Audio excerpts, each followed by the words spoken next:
సికింద్రాబాద్ ఉజ్జయిని మహంకాళి బోనాల ఉత్సవాల్లో ప్రధాన ఘట్టమైన రంగం ఘనంగా జరిగింది. రంగంలో భాగంగా మాతంగి స్వర్ణలత భవిష్యవాణి వినిపించింది. రాష్ట్రాన్ని, దేశాన్ని కాపాడే భారం తనదేనని చెప్పింది. మున్ముందు మహమ్మారి వెంటాడుతుందని, అగ్ని ప్రమాదాలు కూడా సంభవిస్తాయని హెచ్చరించింది. అప్రమత్తంగా ఉండాలంటూ భక్తులను హెచ్చరించింది. ఈ ఏడాది వర్షాలు తప్పకుండా కురుస్తాయని, పంటలు సమృద్ధిగా పండుతాయని తెలిపింది. బాలబాలికలను విచ్చలవిడిగా వదిలేస్తున్నారని, అయినప్పటికీ కడుపులో పెట్టుకుని కాచుకుంటున్నానని తెలిపింది. ఈసారి చాలా సంతోషంగా పూజలు చేశారు. మీ అందరినీ సంతోషంగా, సమానంగా చూస్తాను. మీ అరికాలిలో ముళ్ళు నాలుకతో తీస్తాను. కాలం తీరితే ఎవరు ఏది అనుభవించాలో అది అనుభవిస్తారు. నేను అడ్డురానంటూ స్వర్ణలత భవిష్యవాణిని వినిపించింది.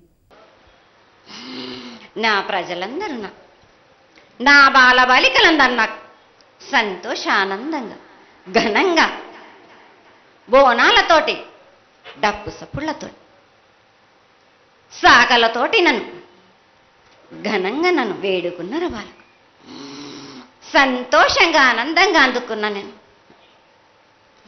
కానీ ప్రతి ఏడు మీరు ఏదో ఒక ఆటంకం చేస్తూనే ఉంటారు కదా బాలక. ఏటేడు నేను చెప్పుతూనే ఉంటా. కానీ మీరు మాత్రం నన్ను లెక్క చేయకుంటున్నారా? నా బిడ్డలనందరినీ నేను కడుపులో పెట్టి నేను కాపాడుకుంటున్నాను బాలక్క. కానీ తల్లిదండ్రులే కాదు, బాలలందరినీ విచ్చలవిడిగా మీరు వదిలేస్తున్నారు. అయినా కానీ నేను మాత్రం కడుపులో పెట్టుకొని కాపాడుకుంటూ వస్తున్నాను.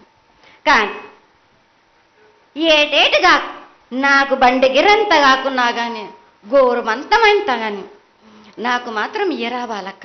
సికింద్రాబాద్ ఉజ్జయిని మహంకాళి బోనాల ఉత్సవాల్లో భాగంగా అంబారిపై అమ్మవారి ఊరేగింపును ఘనంగా నిర్వహించారు.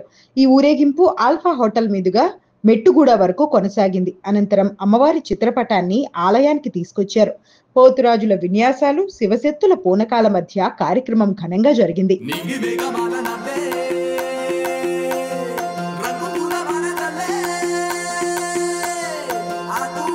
పంట చెరువు రేకు విచ్చిరమ్మ తొడిగేలే